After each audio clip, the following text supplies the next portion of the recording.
Hello and welcome to another video by Rick Miracle. Me, in my series Freemasonry and Satanism.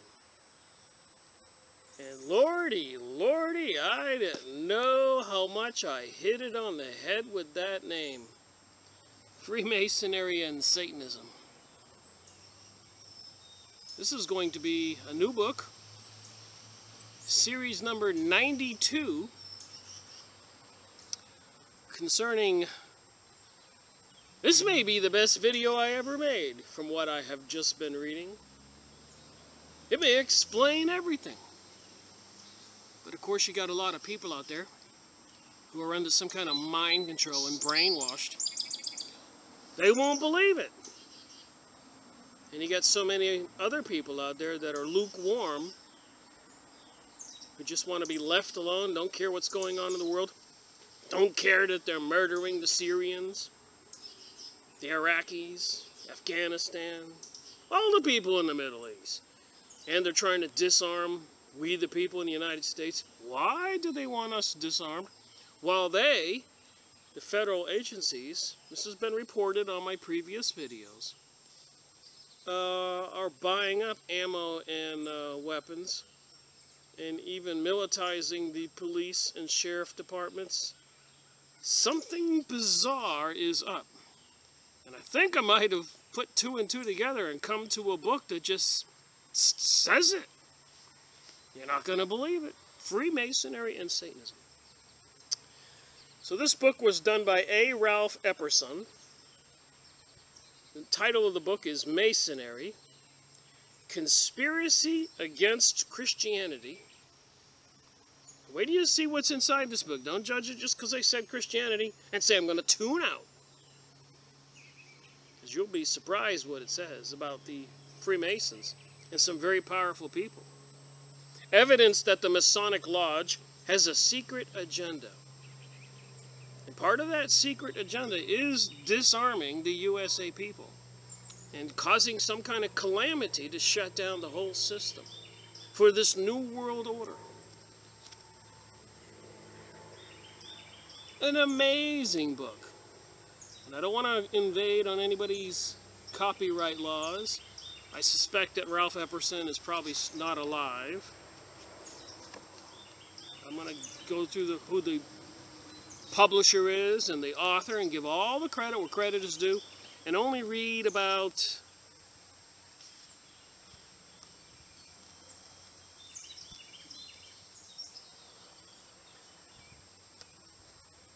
45 pages. That should do the job. And possibly convince people that they need to say, OMG, oh my God. I'm not kidding. So, Masonry is the most powerful organization in the land. And I have gone over those New Age magazines they were publishing in 1920, 1930, 1940, 1950, 1960. It was called New Age. It is the ordainer of kings. Its hand has shaped the destiny of worlds. They got Masonic lodges in every country in the world, most cities. From the writings of Manly P. Hall, one of the greatest Masons of all time.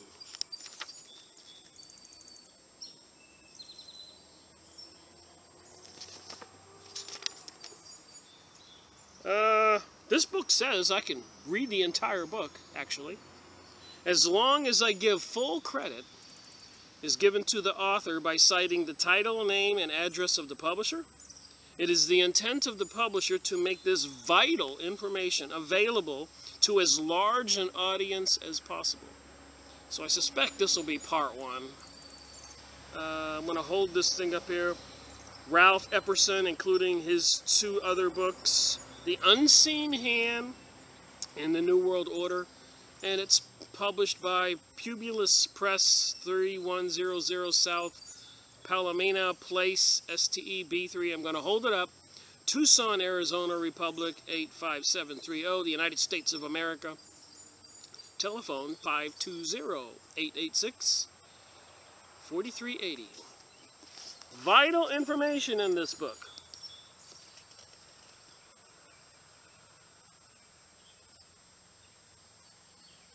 It says I can read all I want, long as I give credit where credit is due, which I like to do anyways.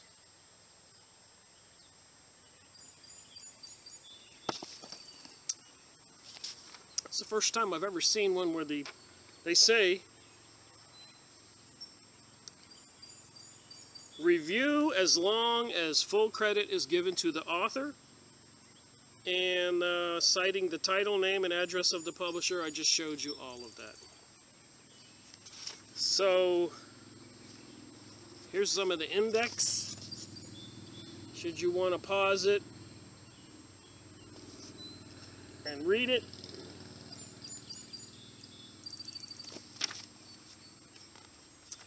Oh my, is all I gotta say. I've read some books.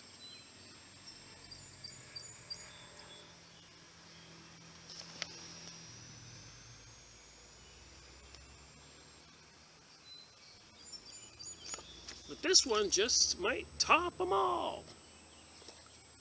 That's a lot of saying. So I'm jumping to page 203. The enemy of Masonry.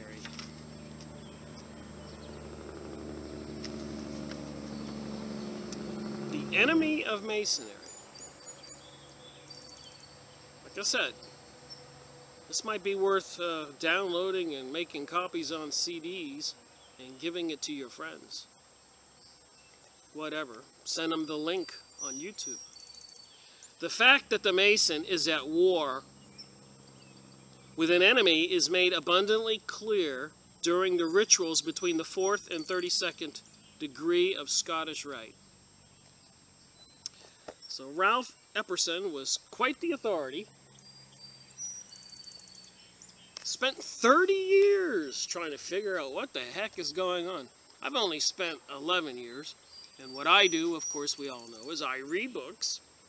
And I do book reviews. And I also research and print out stuff I find, documents on the internet, press releases, pictures, magazines, and videos.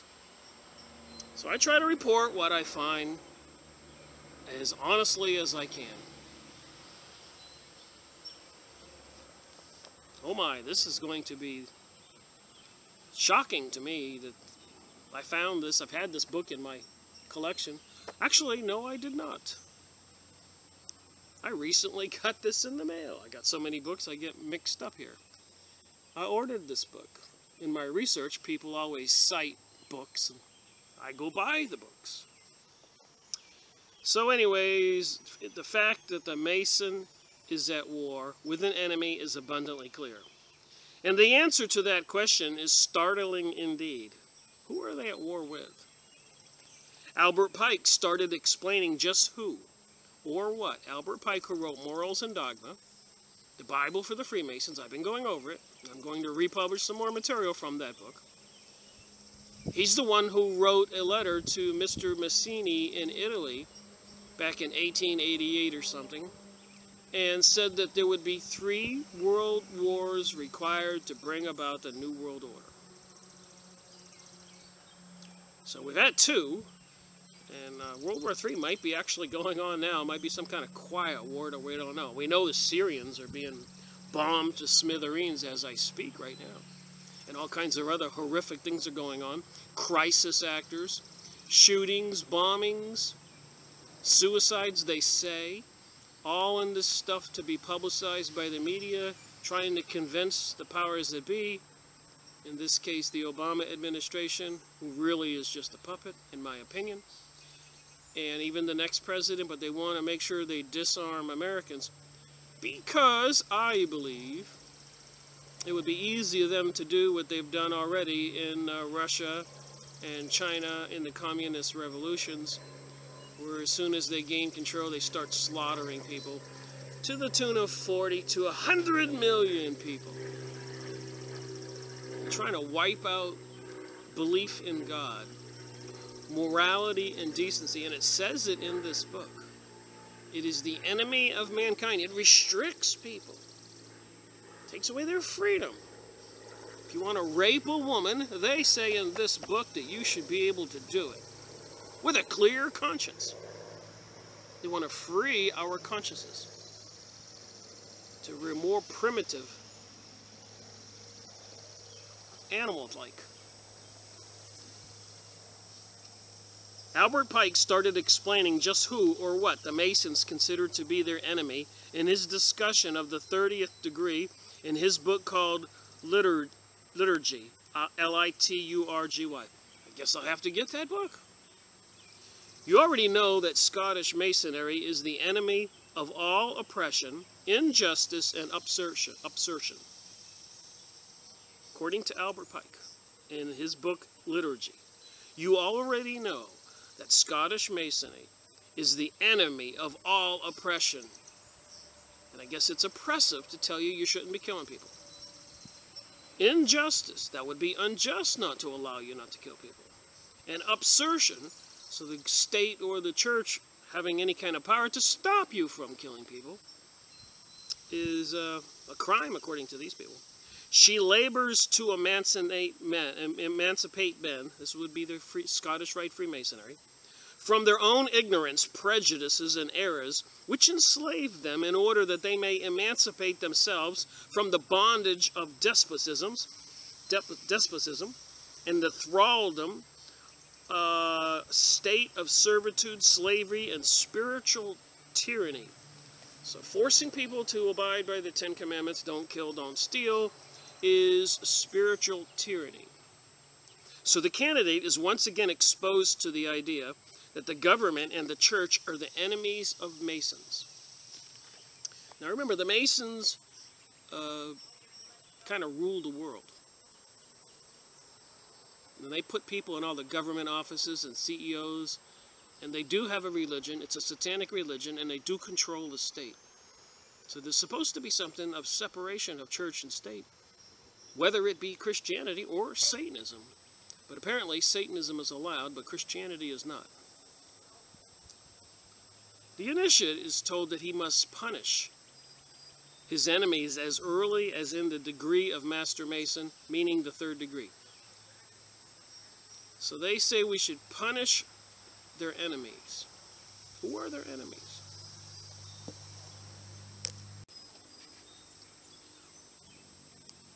So they asked the candidate, why do you seek advancement when all the craft is in distress?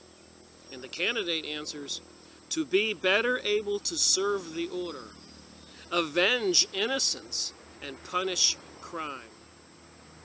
In fact, he is told that he is not only to punish his enemies, he is to destroy them. Now remember, it is the Illuminati, Freemasons, and all these other Mystery School of Babylon, Zionists, Rosicrucian, Bilderberger groups, Bohemian Grove, Knights of Malta, Knights of Columbus. I could go on here for a half an hour naming these mystery schools of Babylon. The gateway to the gods, the Luciferic religion people. It says here clearly, he is to destroy them.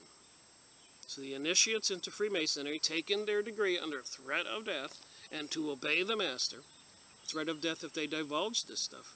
But they are supposed to destroy their enemies, and their enemies are, Christians are one of the enemies. You're going to find out there's more. According to this well-known author, who spent 30 years of his life studying, the 9th of these duties is that he obligates himself to destroy ignorance. In fact, in a quotation already cited at the 17th degree, the Mason prays for the victory over darkness. I'm only reading my highlighted portions as I'm showing you here. You can get the book. We wander in the desert in darkness and turn anxiously to the east and look longingly for the promised light. Remember, Lucifer is known as the light bearer. Send us the dawn of day, our Father. Send us thy light, our Father. Thy light to be the life of men. So when these people, like it says on the U.S. dollar bill,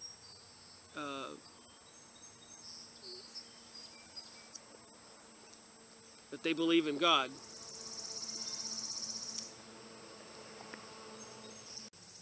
got a nasty looking dollar bill here, but in God we trust. And right there is what they mean by God. The mystery school of Babylon, over there in Iraq, Egypt, the pyramid, the all-seeing eye. That's their God. That's the God they trust. If you don't think that's correct, on top of this one, where my finger is pointing, on that little curve on the one right here, is perched a little owl. You can look it up. And the satanic number 13, like the 13 is the death card for the tarot deck. If you look at this symbol, there's 13 stripes, 13 arrows, 13 leaves, 13 stars, and the sun behind it for the sun god. And there's probably more 13 feathers. So 13, 13, 13, 13. Again, it's a witch's number. They have 13 beads on their prayer beads. 13. Friday the 13th. And the tarot deck, 13 is the death card. So there's 13s.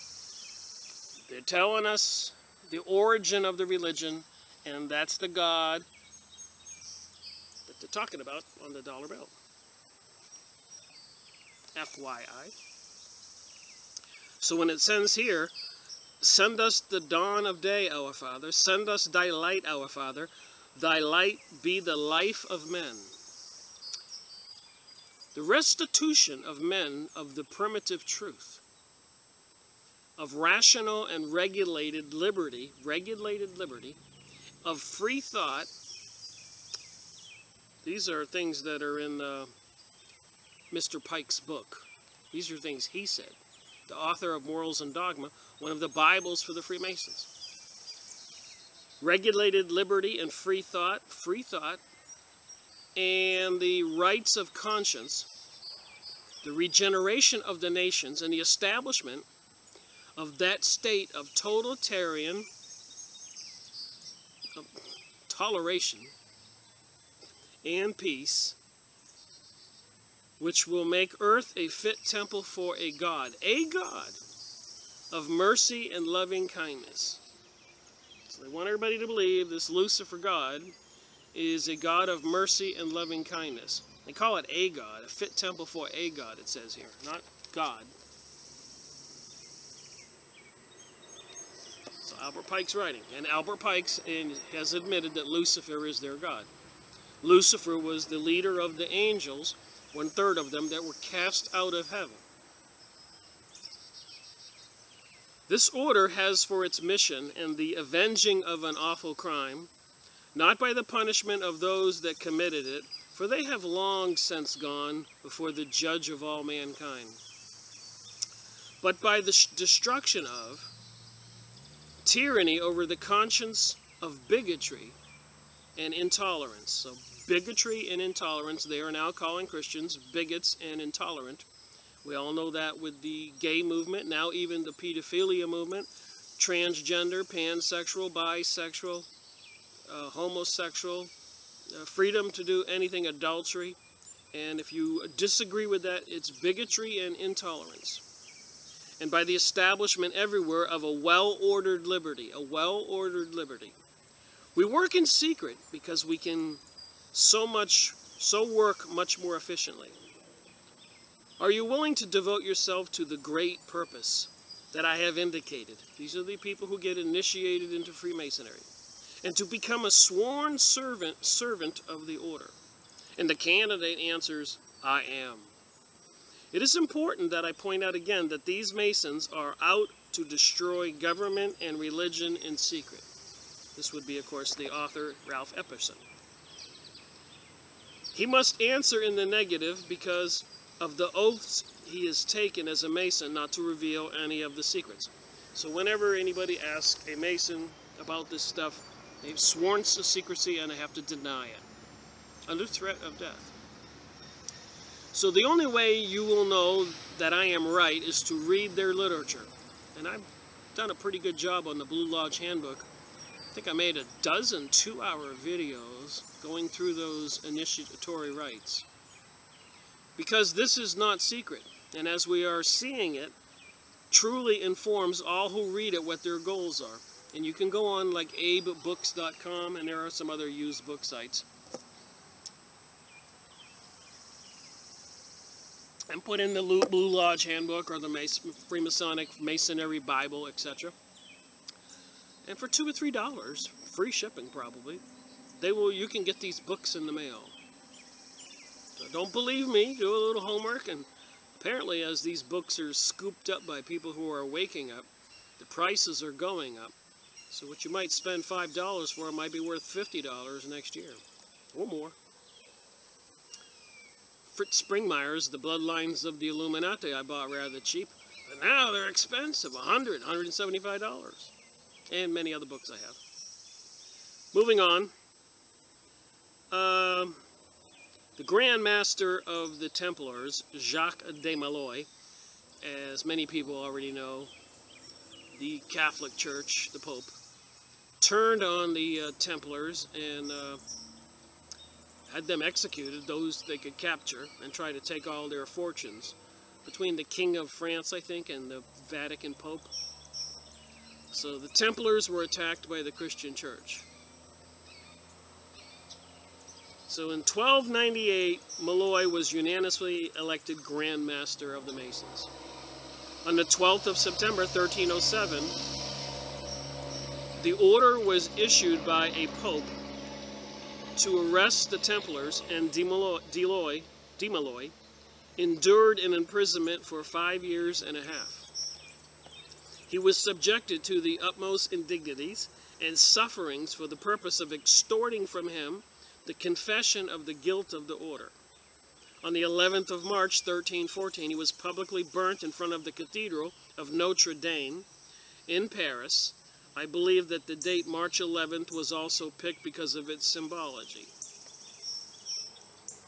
So apparently it was the third month, and the day was the 11th, and 3 times 11 is 33 for the number of the 33 degree of the Masons. When about to die at the stake, he cursed the Pope and the King Philip the Fair, co-conspirators, the 2 individuals that de Molay felt were responsible for his predicament, representing religion and the government. So the Masons have a reason, so they say here, to hate religion and the government, predicting the death of the former in 40 days and the latter within the year. His prophecy was vindicated. That means that they died within the predicted times. So another Mason teaches that it is their contention that Pope Clement V, the representative of the Church, and Philip the Fair, according to Mr. Mackey, the treacherous King of France, were guilty of the most infamous deceit and ultimate death of Brother de Molay. One can only presume that the Templars sought their vengeance. Remember, this is back in 1314. He was burnt at the stake. So 700 years ago. And they're bent. Now remember who's behind the Masons. If you read their own material, it is all about King Solomon's temple and the Jewish people back then. One can only presume that the Templars sought their vengeance against the 2 tyrants for the death of their leader, and succeeded in making his prophecy about the deaths come true. So when he prophesied that they would die, this author is saying that some Masons actually made those people die, killed them, so it would fulfill prophecy. But Mr. Pike points out that the king and the Pope were not the guilty ones, but that they were the representatives of the powers of the king and of the clergy for all time. So Mr. Pike is saying it's really not the king or the Pope that's to blame. It's what's behind the king and the Pope, and that would be Christianity. Oh my. They know that there is no direct evidence that this murder in the Bible of Osiris and Typhon, so we're getting back to Isis, Osiris, Typhon, of the light and the darkness, of the good principle and the evil. So we are talking about something here about a cosmic battle, I suppose, from my research, between the principles of good and evil. So Mr. Mackenzie is confirming that they were murdered by the Knights Templar, that this Mason has just made an amazing admission. So apparently they did bring about the death of the Pope and the King, and apparently when Mr. Mackenzie, another Mason, in his writings confirmed that they did that. So the Masons are not through yet in avenging the murder of Jacques de Molay. The circle, or it is the noose, is beginning to tighten. It's going to get much more interesting, but bear with me on the first part. The Enemies, chapter 27, page 210. So far, the reader has been exposed to only a series of small clues as who the combatants are in this struggle. So what is this New Age, New World Order, and the cause of World War I, World War II, Russian Revolution, the Chinese Communist Revolution, 100 million or more people slaughtered to death, 40 million, that's admitted in this book, slaughtered to death in Russia.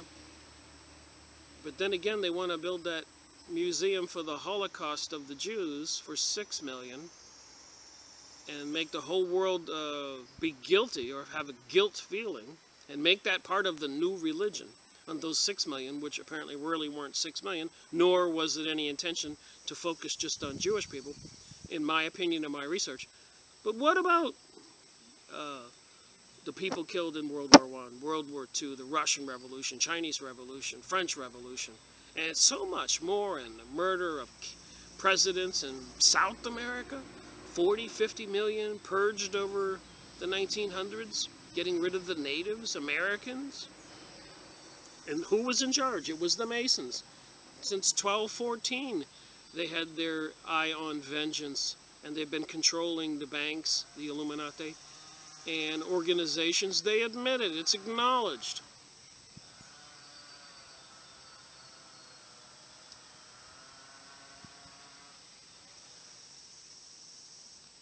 So, combatants are in this struggle.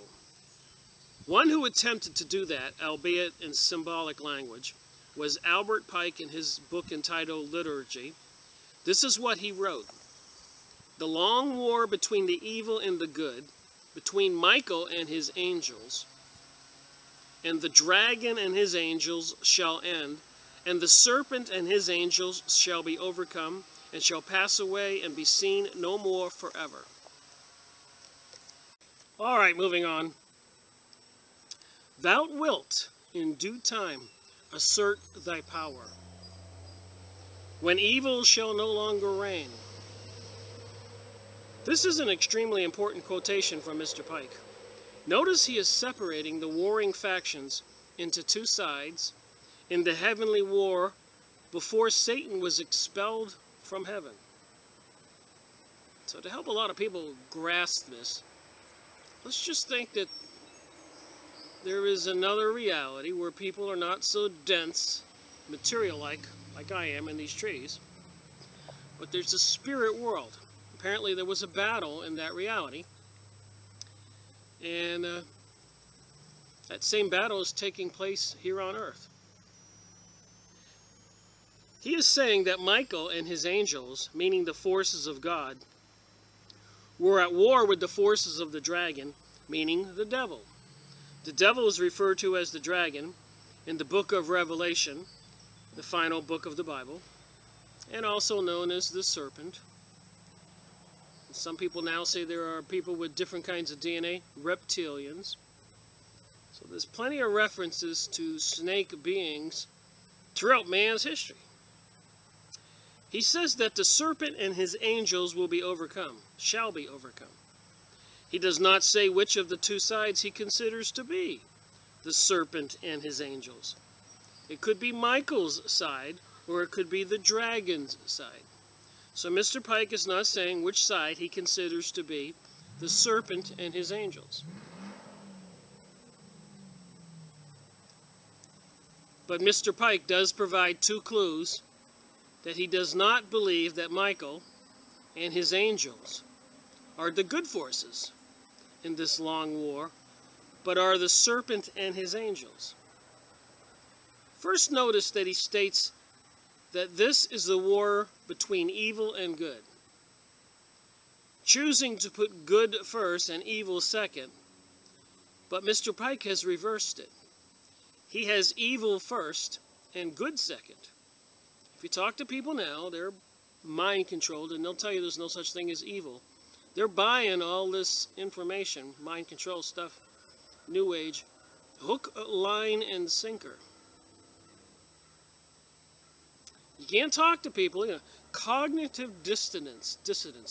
It's a psychological term David Icke used. And basically, when people are so mind-controlled, believing a certain way, like there's no God and there's no such thing as good and evil, you can't talk to them. If you try, they will get agitated.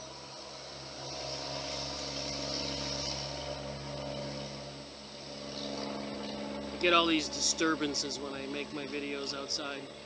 It's either a lawnmower, chainsaw, truck. I have to find me a place further back in the woods to make my videos. Then Mr. Pike identifies the combatants. He puts Michael and his angels first, and the dragon and the angels second. This could mean he considers Michael and his angels to be the forces of evil, and the dragon and his angels to be the forces of good. That would mean he is calling God's forces the side of evil. That's what people are thinking now. And the dragon side, the forces of good. Aleister Crowley, who's the book of the law, the number one law, do as thou wilt. You can do anything. Second law refers to law number one. This, of course, would be consistent with some of the other writings, Mr. Pike, that we have examined. Remember, this author spent 30 years trying to find out who's behind the conspiracy. So he appears, Mr. Pike, to be predicting that the forces of evil, meaning the forces of God, will be overcome by the forces of good, meaning those of the devil. But more importantly, this is an excellent opportunity to apply Mr. Pike's strategy in reversing things in accordance with his teachings. What is superior is as that which is inferior, and what is below is as that which is above. If the student applies this thought to this quote, the result is that Michael and the angels, thought to be the good side, become the evil side. In other words, reverse what you traditionally believe to arrive at the truth. And as I've said before, if you want to know the difference between good and evil, or God's world and the serpent world, the dragon world, God gave us the 10 Commandments. Number 6, do not murder. Number 7, don't do adultery.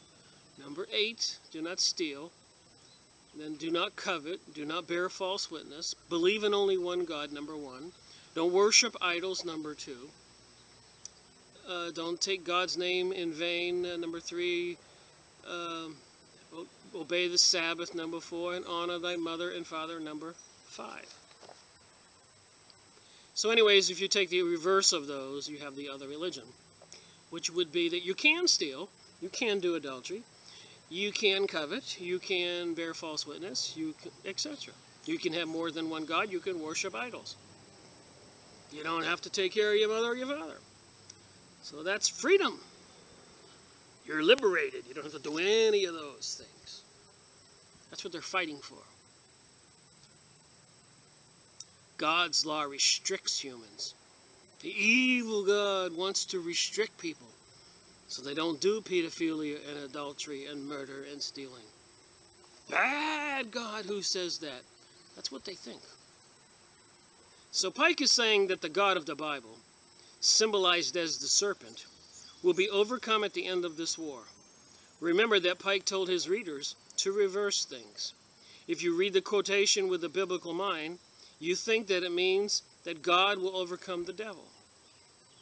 He is saying that Michael and his angels are Lucifer and his angels. So Michael and his angels are really Lucifer and his angels.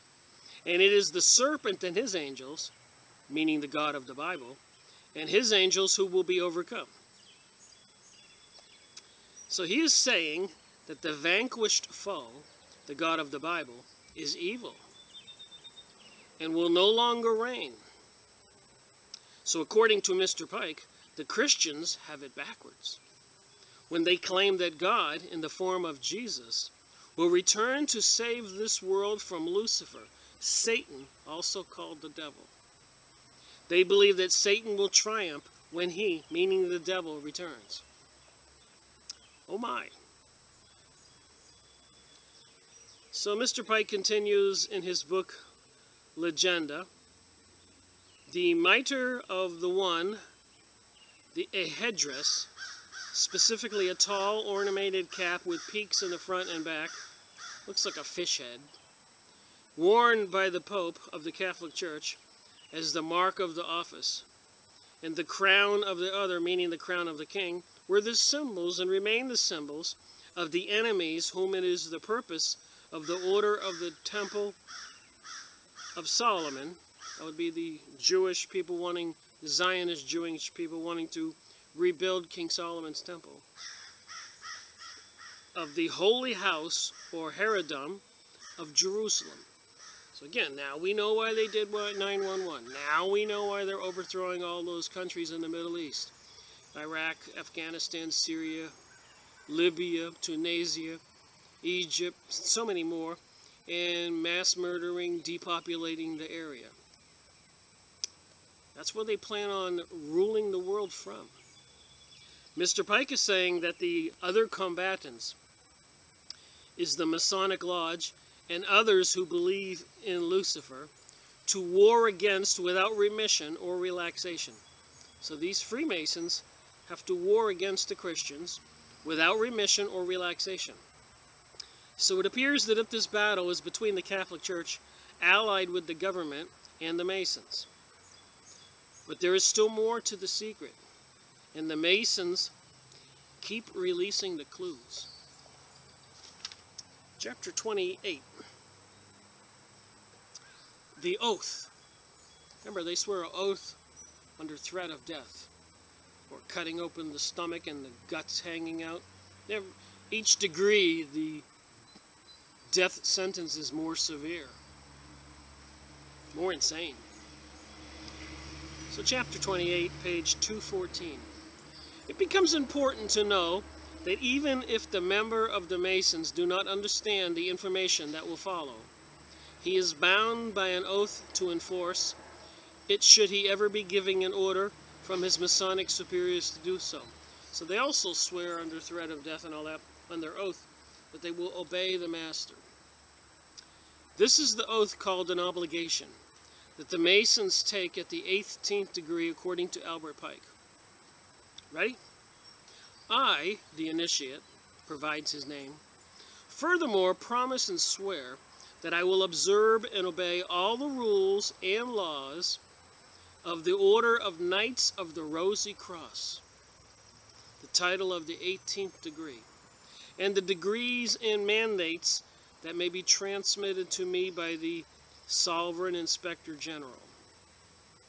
So the Sovereign Inspector General is the Mason who is a 33 degree. So the 33 degree council has the power to order any Mason in their jurisdiction to obey their orders.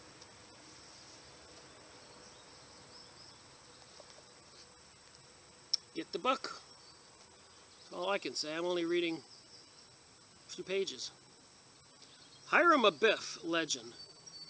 Just before I read this, I'll tell you when I went over the Blue Lodge Handbook and other material.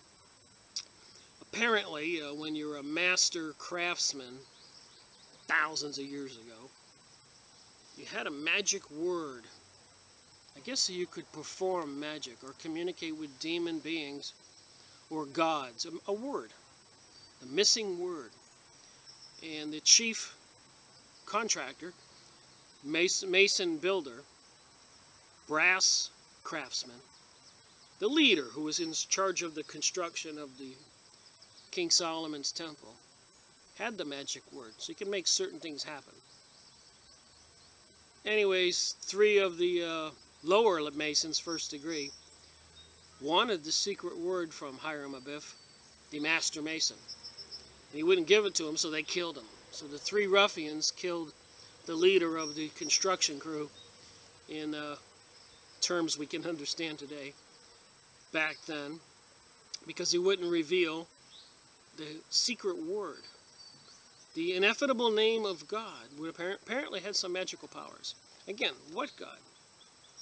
As it says here, the God of the 10 Commandments, or the opposite, evil God, one of the angels, Lucifer, who were cast out of heaven. So now I'll read it and maybe it'll make sense. The Masonic War, revolves around a legend surrounding the building of King Solomon's temple, as recorded in the Old Testament of the Holy Bible. The Masons have added their claim that the legend started in the year 1012 BC, so that would have been about 3,000 years ago, more. This story of the building of the temple starts in 1 Chronicles in the Bible, chapter 28 of the Bible, when David, the king of Israel, spoke to his people and said, "As for me, I had in mine heart to build a house of rest for the ark of the covenant of the Lord." So he wanted to build the King Solomon's temple as a house for the ark of the covenant of the Lord. So that would have been a box that contained the 10 Commandments, I think. Then he said, "But God said to me, Thou shalt not build a house for my name, because thou hast been a man of war and hast shed blood. But the Lord God of Israel hath chosen Solomon my son to sit upon the throne of the kingdom of the Lord over Israel. And he said unto me, Solomon my son, thy son, he shall build my house and my courts. Take heed now, for the Lord hath chosen to build a house for the sanctuary. Be strong and do it." So apparently this God is instructing King Solomon to build the temple. According to 2 Chronicles chapter 3, Solomon accepted the command of God and began to build the house of the Lord at Jerusalem. I know this might be a bit boring, but you probably want the whole story. And Solomon sent Hiram, the king of Tyre, so where Israel was, Jerusalem was, I should say. The next kingdom city over was Tyre. And they had a king Hiram who sent his master builder, also named Hiram, to help King Solomon build the temple. Tyre was the capital of Phoenicia, in what today is southern Lebanon. The king sent his father, Hiram, to Solomon. The Bible says in 1 Kings chapter 7, verse 14, the father was a worker in brass. And when he completed his work for Solomon, the Bible in 1 Kings chapter 7, verse 40 says that Hiram made an end of doing all the work that he made King Solomon for the house of the law. Hiram's occupation and the fact that the Bible states that he completed his work returned to Tyre. I'm sitting outside here and I get little bugs jumping on me once in a while. The Bible variously calls Hiram the king of Tyre, Hiram as well, and it appears that the Masons have almost universally adopted the name Hiram. So in the Bible it says that Hiram finished the job and went back to Tyre. But in the Freemasonic literature it says he got killed by the 3 ruffians. An obvious conflict of somebody's wrong. So Mr. Pike adds, he wrote that this king said that he sent thee, meaning King Solomon, Hiram my father, apparently referring to the fact that both King Hiram and his father Hiram were brothers in the sacred mysteries. Here we go. It claimed by the Masons that King Hiram and his father were both believers in the sacred mysteries is an amazing revelation. This thought clearly links them to a belief in a God other than that of the God of the Bible.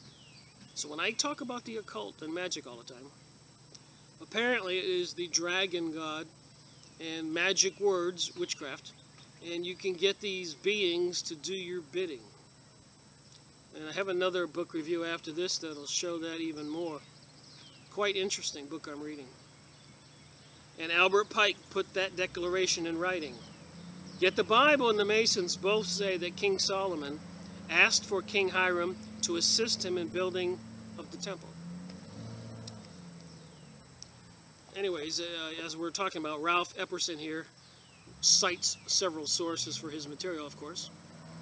This quote comes from Rex Hutchins in his book entitled A Bridge to Light.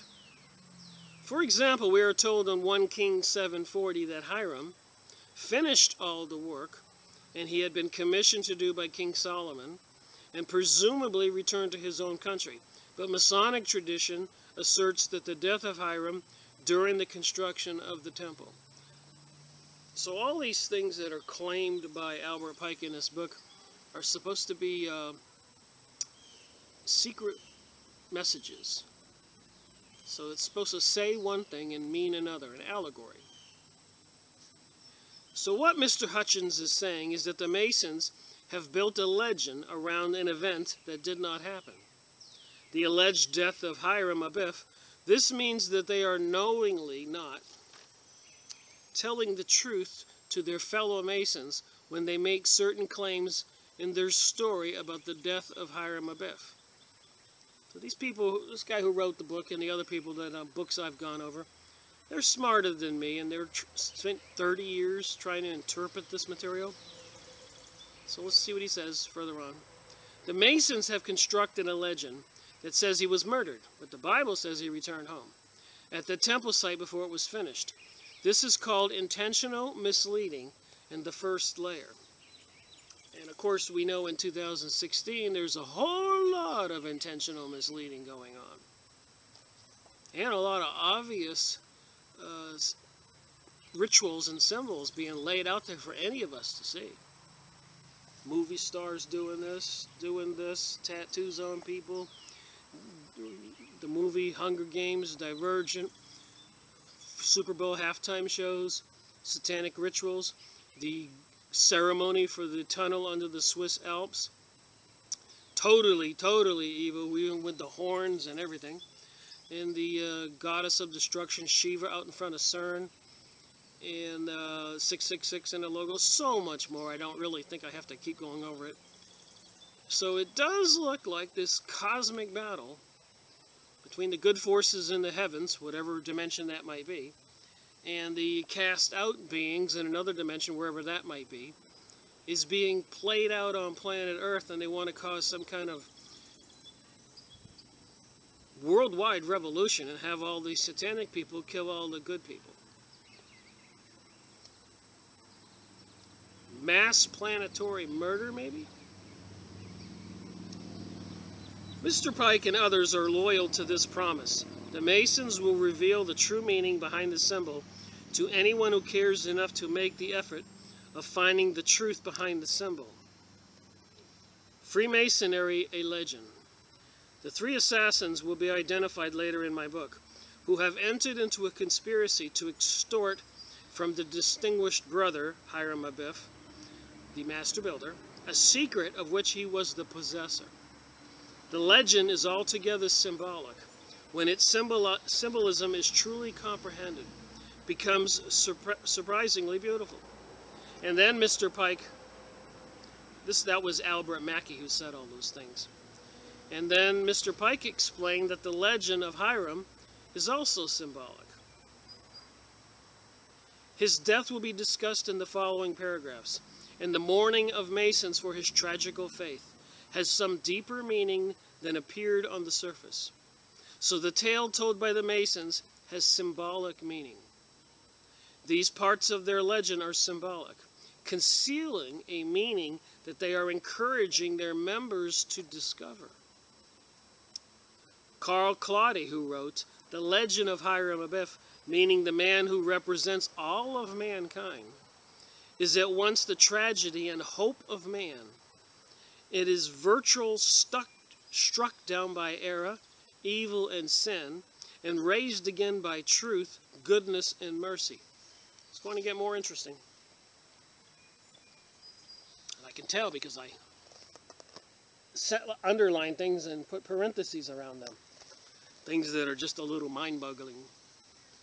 Hiram not only represents the Son and the good principle, but the eternal, never-dying, primitive truth ever struggling for victory of what man may and should become in his progress toward the realization of his destiny and earnest of what humanity may be.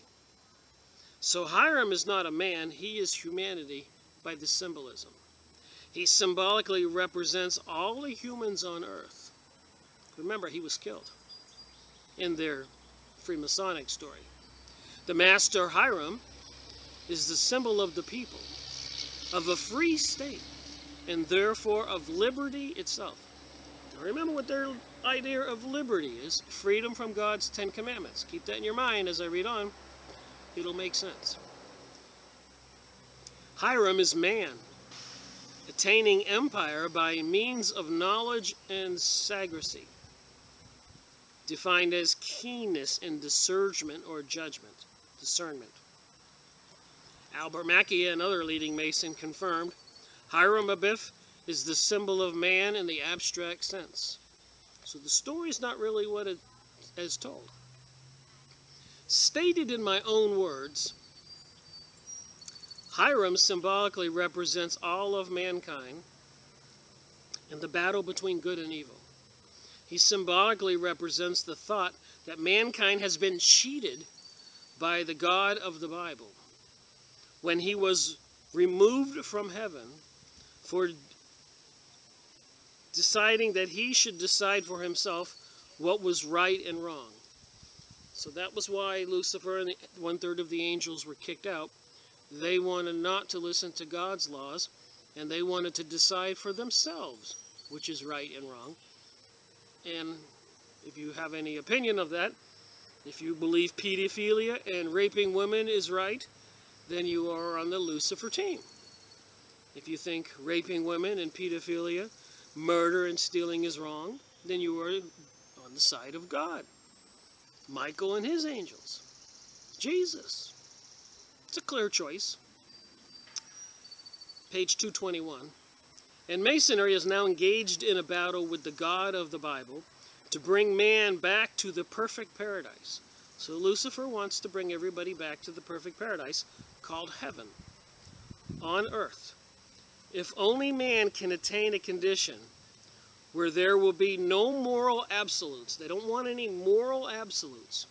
Pedophilia is okay. Raping women's okay. Robbing's okay. Killing's okay. Then man can attain a perfect state on the earth. This guy's a smarter guy than me.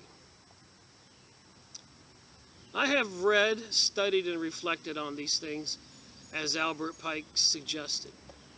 Ralph Epperson's. Their secret has been revealed because I have found it. But it has not been completely revealed as yet. There is more to come.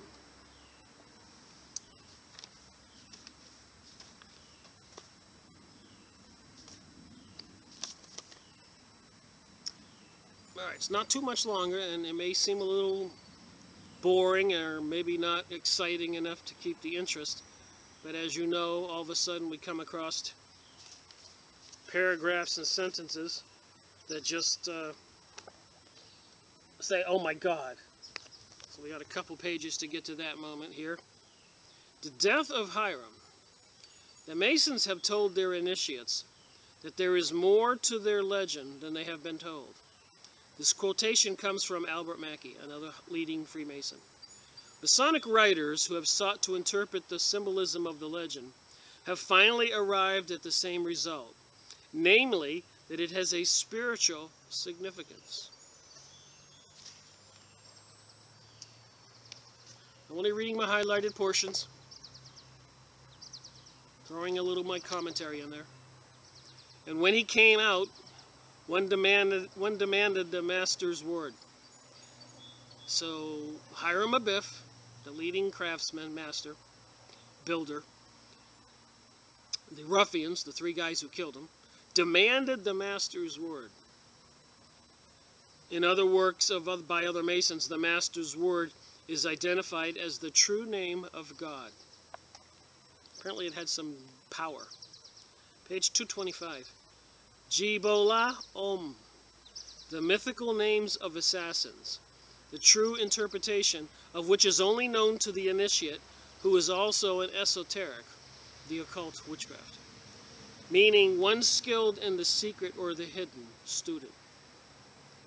It is my best estimation that these three names are somehow connected to the Masonic search for the light. Remember, Lucifer is the light bearer. Statue of Liberty is carrying the torch. In the Olympics, they carry the torch.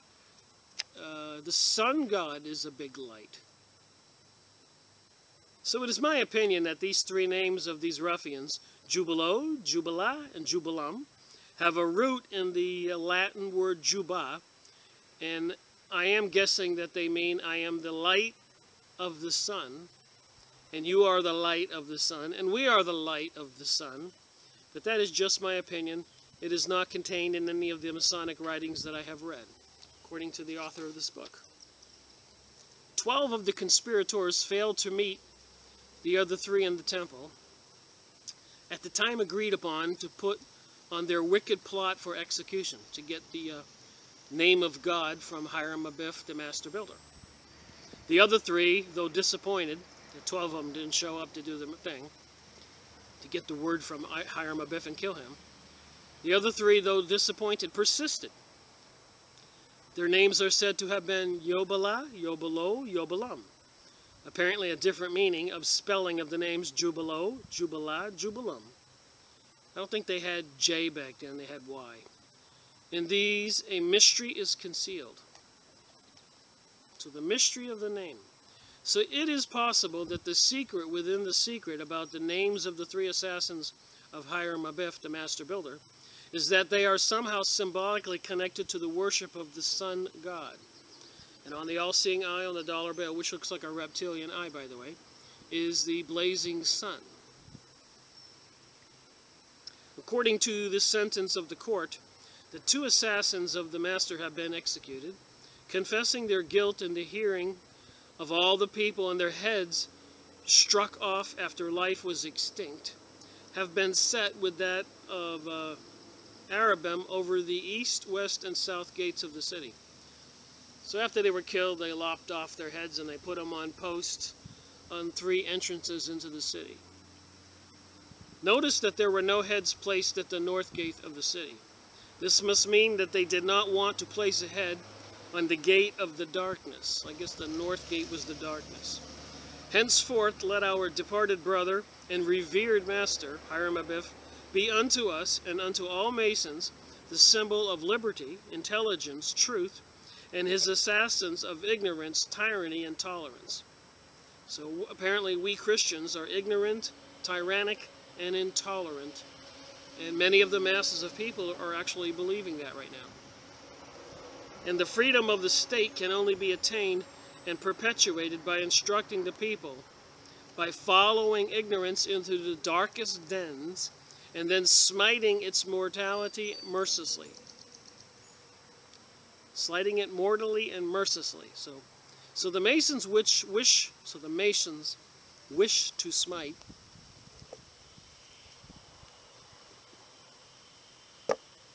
religion and government. This is why they want to disarm the people in the USA. The Masons wish to smite religion and government mortally and mercilessly. And once again, Mr. Pike explains that religion is ignorance. So it's better to believe in pedophilia than to believe in religion. And pedophilia and all the other sexual deviancies are the religion of the serpent, the dragon. The group of people, angels, who were kicked out of heaven. And I guess Christians with the Ten Commandments are bigots and not letting people do what they want to do. Moving on, this degree, the 10th, called EU of the 15th,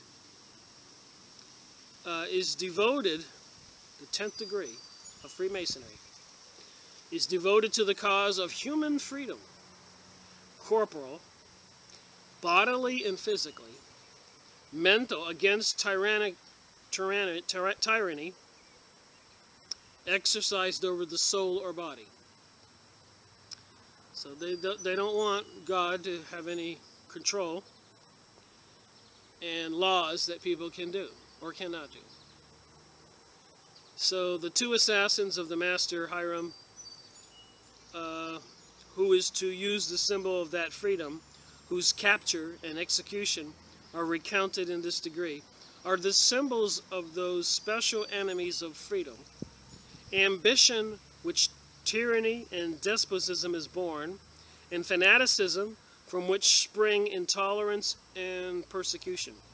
So if you're a Christian and you believe the Ten Commandments, apparently you're a fanatic, and you are intolerant and you're persecuting the other people. Thus we see the bureaucracy of the early church established the canon law. It is to be remembered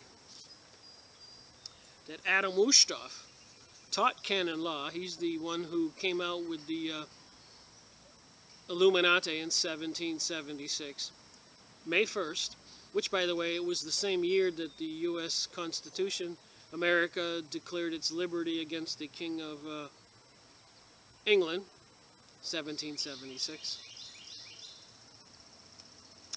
All right, canon law. I thought I saw a bug on my page here. Canon law is defined as the laws governing the organizational affairs of the church to regulate conduct. This law was to be obeyed with unquestioning loyalty, hence it is apt symbol for the suppression of freedom. So if the church made some canon law and said that everybody has to unquestionably be loyal to it, then it was a suppression of freedom of speech, which might question the divinity and justice of these laws. Therefore, Hiram, with the rule, is struck where the organs of speech are.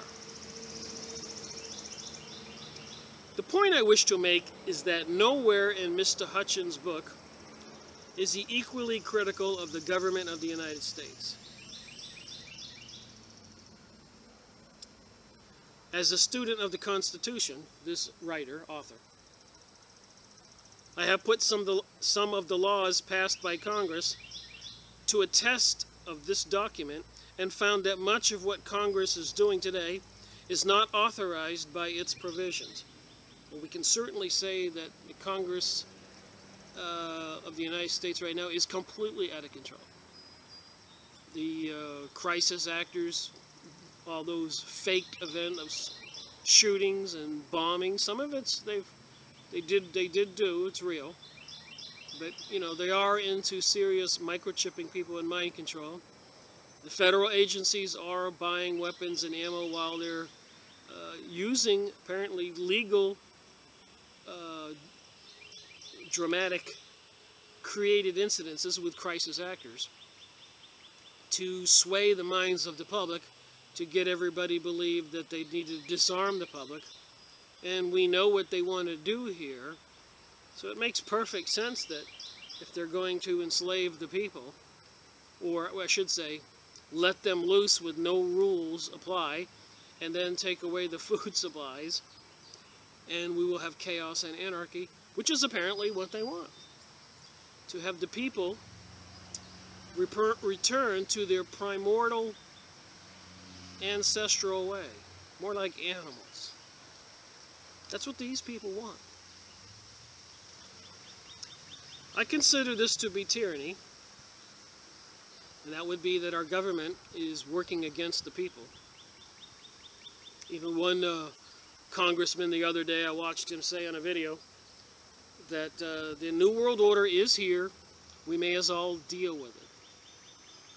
And I keep saying they can't manage cities, counties, states, countries. We have failed states all over the world. What makes anybody think they can take care of the world? Are they really trying to bring us Hunger Games the movie? When in Venezuela right now, that is exactly what's going on. The elites are living great. That country has awesome amounts of oil, gold, diamonds, everything, land. Why would the people be starved to death unless it was an intentional depopulation for these people's future? They just don't need those people, and they can't control this many people. So the people must die. So the government, its activities that we've been witnessing now in the news,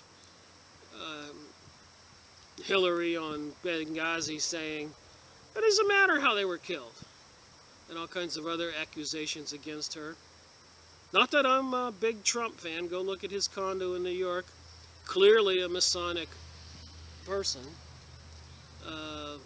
and more about him. So they only give us leaders to choose from that they want. We all know that. And the drama going on right now in the Republican RNC committee right now, it's just insane. It's all meant to make the public not see the truth, what's going on, to be distracted, in my opinion. I consider this to be tyranny, and if I attempt to withdraw as I did when I was a Catholic, you can't escape the United States. They won't let you. If I try to get away from the United States, I find that I'm not free to leave. For example, if I protest the evidence that most of the money that I pay in federal taxes is being used for unconstitutional purposes, like sending 90 billion from 46 to 76, something like that, to Israel when the whole world didn't get 90 billion, I am not free to do so. There would be retribution on the parts of the government if I did not pay my taxes to the Internal Revenue Service. So even though they're taking our tax money and spending it on unconstitutional activities, the New World Empire, it's not a darn thing we can do. They'll throw you in prison if you don't pay your taxes. I would go to prison. The act of government would be called tyranny, meaning that you will do what you are told by the government, but you are not under any such compulsion by the Catholic Church.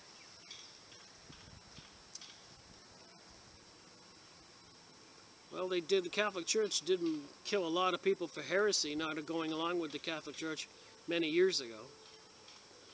And right now, if you disagree with any of this stuff that the government's doing, like gay marriage and lowering the age of consent for children, or even eliminating the age of consent, or you don't like it that a transgender goes in your bathroom, maybe your little girl is in the girl's bathroom and some guy dressed up like a girl goes in there, and you don't like it, lump it. That's what the government says.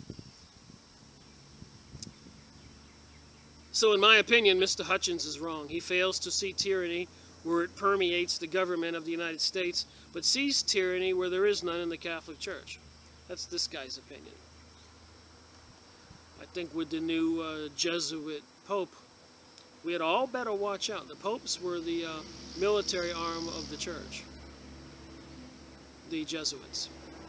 There must be a reason for this. Why does he see tyranny when there is no tyranny, and no tyranny where there is tyranny? This is extremely hard to understand, according to this author. I have spent nearly all of my adult life exposing a conspiracy in government to deprive us of our very freedom. There goes that phone. Business call. So I'll reread that sentence. I have spent nearly all of my adult life, that's this author, exposing a conspiracy in government to deprive us of our very freedom. And I'll remind us again that in 2000, I should say, my shirt came unbuttoned. 1913, Christmas time, 1913, 103 years ago. over the Christmas holiday, President Woodrow Wilson, in cahoots with the Rothschild, Rockefellers, and other people, the banksters, conspired to form the Federal Reserve, which is not federal at all. And they control the money supply into the economy. They can put more money out there, or they can pull it back. They can raise the rates, or they can lower the rates. So they had total control of the economy. And to me, they have crashed it 8 times, meaning families, 10, 20, 30 years a generation, would work hard, accumulate some wealth, and then the economy would crash, and these banksters, printing out paper money, would buy everything up, pennies on the dollar, and then we'd have a horrible depression and hunger and just a horrible state of affairs. And then they would put more money back in, lower the rates, relax the rules, and the economy would get robust again. And everybody, another generation, would amass a little bit of wealth. And then they would crash it again. Plus or minus 8 times in 100 years. So that's it, every 13, 14 years they've done something. So they won't allow we the people, the citizens, to really get too much. We'll always be grasping, chasing something that they can take away anytime they want. These are the people that would have you believe that the God of the Bible is the evil one for not being tolerant and being a bigot, because we believe you should not steal, not kill, adultery, no pedophilia, men shouldn't lie with men, as is said in that evil Bible. That's what they think. So it's going to get worse here. Let me read on. And it is this conspiracy that created the tyranny of our government today. This conspiracy controls communism like it controls capitalism. As I've been saying all along, it controls the Republicans, the capitalists. It controls the Democrats, the liberals, socialists. And they play off each other. And about 50-50 of the population are Democrats and Republicans, as we notice in all the elections, where they even had to count chads, little pieces in the voting card that didn't fall out completely. It was so close. But luckily for George Bush, his brother, Jeb Bush, was the governor of Florida. And why do the voting machine manufacturers, and I suppose it's the people above them that are giving them the orders, refuse to make voting machines with no paper trails? And the stupid people believe that they're voting and that's the choice that's being taken. It's all rigged. Why would they refuse to have paper trails? So the conspiracy controls communism like it controls capitalism, and I'm sure just as many Republican leaders are Freemasons as well as Democratic leaders are Freemasons. Like George Bush was the Skull and Bones, John Kerry was Skull and Bones. Isn't one a Democrat and one a Republican? So the conspiracy finances both sides of wars. We know this in World War II. James and Suzanne Poole wrote that book, Who Financed Hitler? And many other stuff I've gone over in previous books. I think this is number 92. Including the finance of Adolf Hitler's socialist government before and during World War II. So isn't that crazy that Adolf Hitler's government was a democratic government, socialist, that everybody's clamoring for now? There's an irony. They financed both sides in that war that killed over 50 million people. World War II, financed by the Rothschild, Rockefeller banksters, Zionist Jewish folks. But we don't have a memorial for that, like they do with the Holocaust Memorial. A gigantic museum off limits to people. for the so-called 6 million killed during the World War II. 50 million other people were killed. And it was a planned war. And Albert Pike in 1888 or something said there would be 3 world wars. All the books I've gone over. Speaking of that, let's look at a couple books. Well, this ought to be interesting. So I started making these videos on my series Freemasonry and Satanism in 2013. So it's 14, 15, 16. So it was the latter part of 2013. So the latter part of this year, this is July, a couple more months will be 3 years. So it's going to take me 3 years to probably complete the 100, and I'm up to 92 right now. So I've got to do 8 more before August or something, October, to reach my goal of 100. Then I got to go back and review them, the ones I took off, re-release them, maybe edit them, maybe add something to them, to try to complete and clarify this series of 100. But anyways, back then I was following InfoWars, and as anybody knows, we had the Boston bombing.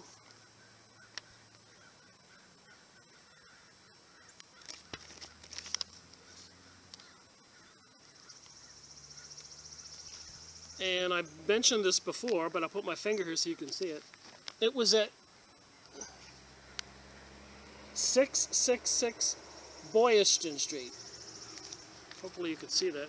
It's right there on the guy's shirt on this magazine. So apparently Alex Jones and his group of people were publishing these magazines, InfoWars. And here we have in 1938 where you had to show your ID in Germany, and here you have now where apparently they're doing the same thing. So you wonder where I got all this information. Retired Army captain warns Department of Homeland Security acquisitions are bold threat of the war against the American people.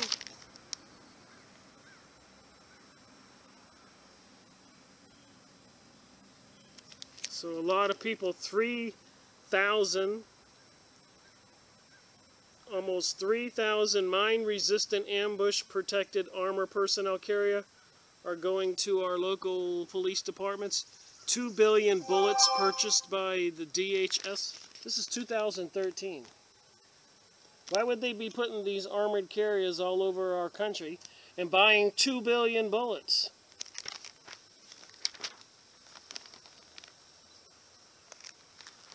And according to Alex Jones in InfoWar, the U.S. government should be the first suspect in any of these false flag events, shootings and everything.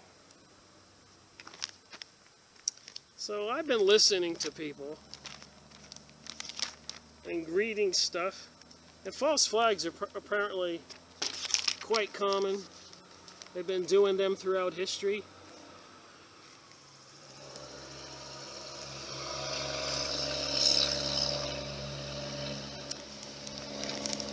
Germany, that's how they started that war.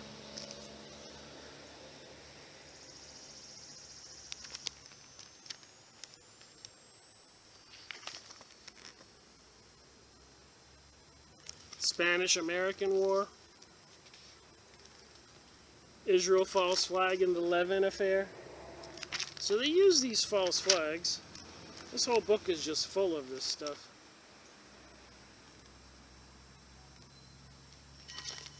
Operation Northwoods targeting Americans.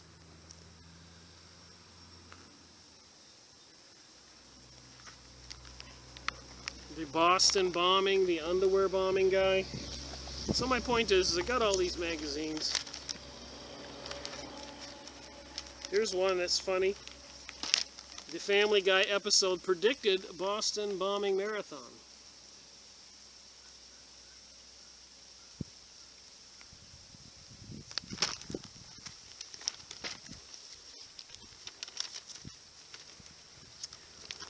Monsanto foods, genetically modified foods,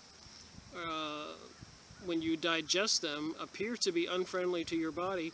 Your body attacks it, and like an enemy. But the Senate passes Monsanto Protection Act, granting Monsanto power over U.S. government.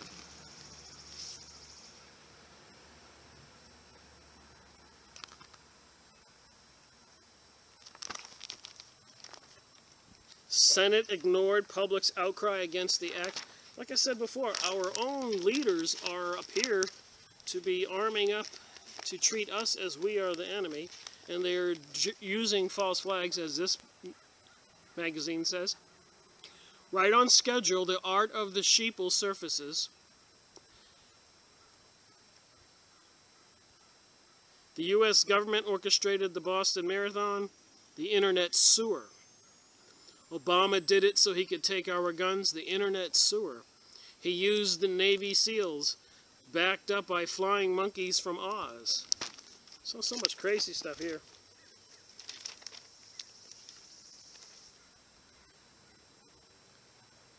So the Amendment 2 of the Constitution, the right to bear arms.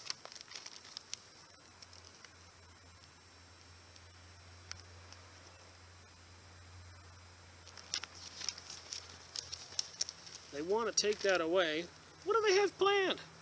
Why are they making us eat Monsanto genetically modified foods that cause tumors and cancers quite visibly in rats?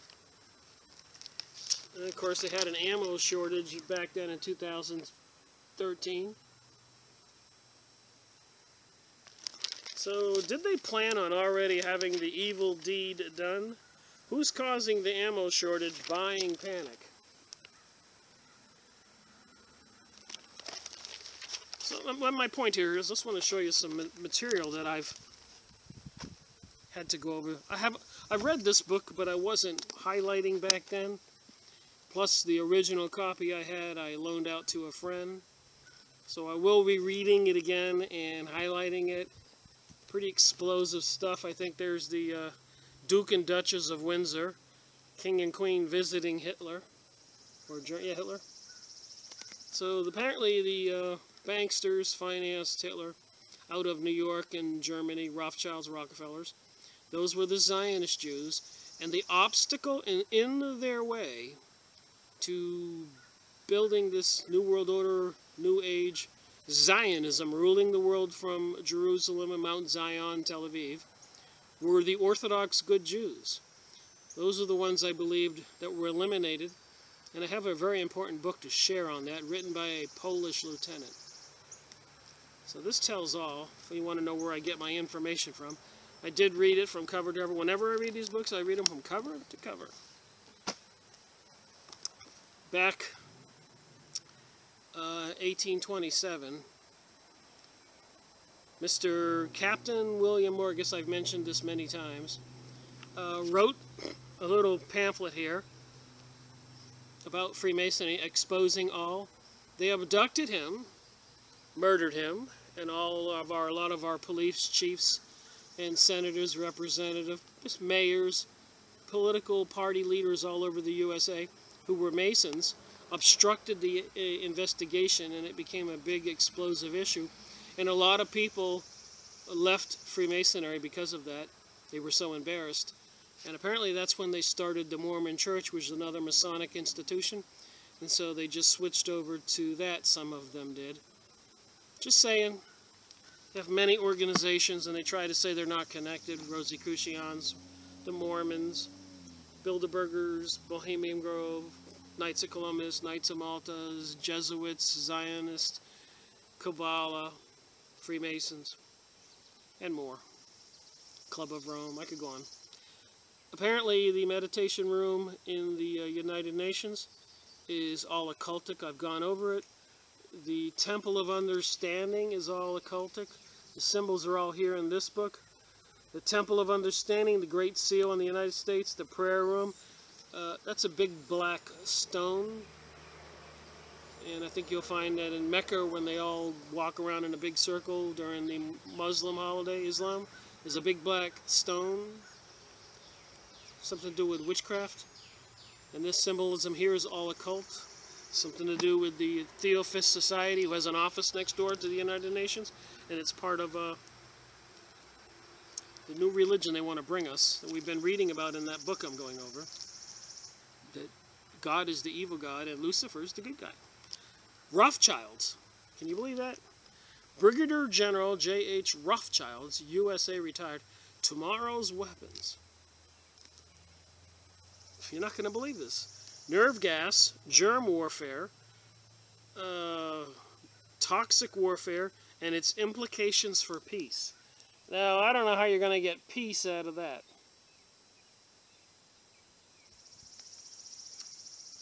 We accept methods of war which will burn a man to death, disable him, render him useless in mind and body. Why is it that our government is designed for peace, refuses to disseminate information on the most humane of weapons? Nothing humane about this stuff that they're using. And it's written by a Rothschild. Got a book here, John Quincy Adams. I've talked about him a lot. Just pointing out that I've read all these when I make commentary. And he pointed out back then during George Washington's time and his time, there weren't the Republicans and the Democrats. There were the Mason Party and the Anti-Masons. And the Anti-Masons were generally Christians. So just like this book I'm going over, it was the conspiracy against the Christianity. And John Quincy Adams, President of the United States, well-respected man, points out that at one point, the Masons swore that they would never allow another non-Mason to be in the Congress, House of Representatives, or presidency. So now we know that the Masons are Democrats and Republicans, and apparently you got to go through those channels to get into those positions. But FYI, it used to be the Masonic Party against the Anti-Masonic Party, so the Luciferians against the Christians when this country was started. And the Masons would even have somebody murdered if they were looking like they were going to get into office. Just like Kennedy said, John Kennedy, president, that there was a conspiracy, secret societies, and he was going to expose them, and boom, he's dead. Manly Hall, one of the Freemasons, tells all. This book is referenced a lot. I just flipped it open a few minutes ago just to look at something I would say. Can modern Egyptologists, people who study Egypt and the pyramids and religion, and sciences of all branches and departments view lightly the culture of the Egyptians if their researchers are into forces of nature which gave them such strange power and enabled them to master natural laws in which modern learning has no knowledge or conception? Aren't we talking about witchcraft? Cosmic conspiracy? Stan Deo and his wife? See if I got something here simple to read. Cosmic conspiracy. Remember, there's supposed to be another realm, heaven, where the 1/3 of the angels were kicked out of God's heaven. All right, ready? A page. I just flipped this open a few minutes ago and just catch one paragraph. Page 45. Affecting weather warfare. I kid you not. Oh, by the way, Stan Deo was a physicist. Scientific brows wrinkled in alarm when it was discovered that each of these doorstops on world weather seemed to be associated with very large standing waves of electromagnetic energy. Meanwhile, world weather went haywire. Snow fell in Miami, floods swept Europe, and the American nuclear submarine monitoring system went on the brink. After the 2 American observation satellites were destroyed by electronic beam technology. So apparently, they have the technology to do those things, according to this guy who wrote this book in, let's see, what is this? I've made a video on this, I believe. Where are you written? 1978. And he was into this stuff. Anti-gravity. He still is on talk radio shows these days. You can go look up Stan Deyo. Here he talks about the circles of the Illuminati.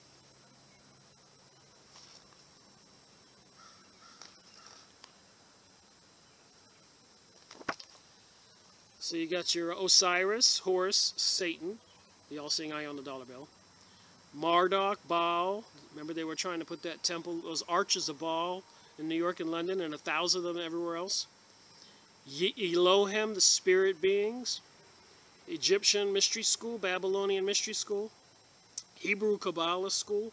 Jesuit mystics. Mystical Masonic and Rosicrucians order of antiquity. Anti-Jesuit Illuminati. Modern Masonic orders, the Great White Brotherhood, the Illuminati. Just making a point here. Books I've read completely. I don't believe I read this one. Darkness Visible, a revelation and interpretation of Freemasonry. And some of these people write these books trying to throw good light on Freemasonry, and some tell all. So what is this one? I haven't read it yet.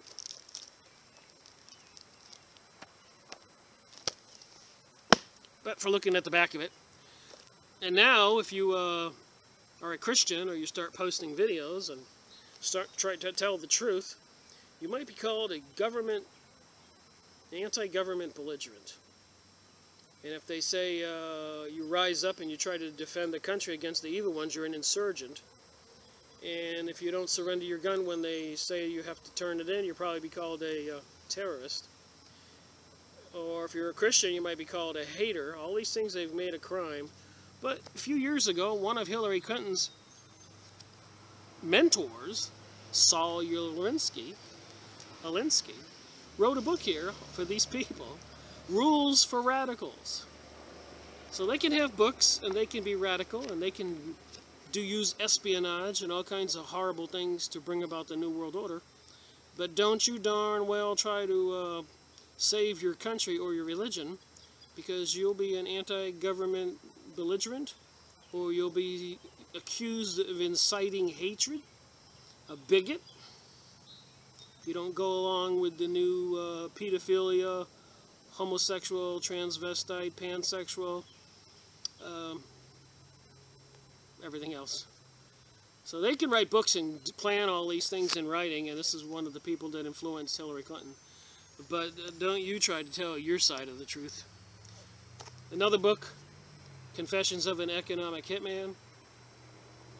So Mr. John Perkins tells all how these big elitist groups would pay him and other people to go around to governments, convincing them to borrow millions, maybe billions, and put in power plants and all kinds of other things. And if the natives didn't like their river being polluted or dammed up, they would be probably machine gunned and killed. And then, of course, all the financing to these countries was a planned failure. So then they could foreclose on those countries and build the New World Order. And presidents who didn't agree could probably be assassinated, and some were. Central South America, leaders all over the world. So it was all planned according to John Perkins. And I mentioned this before. I have 6 of these, I think, different years. This is 62 and 70. But, yep, the Freemasons that you can see right there, the 2 columns and the Egyptian beings. There's a naked woman, and there's a Ankh. And the Ankh is the T means divine, and the circle on top means snake. See the Ankh right there?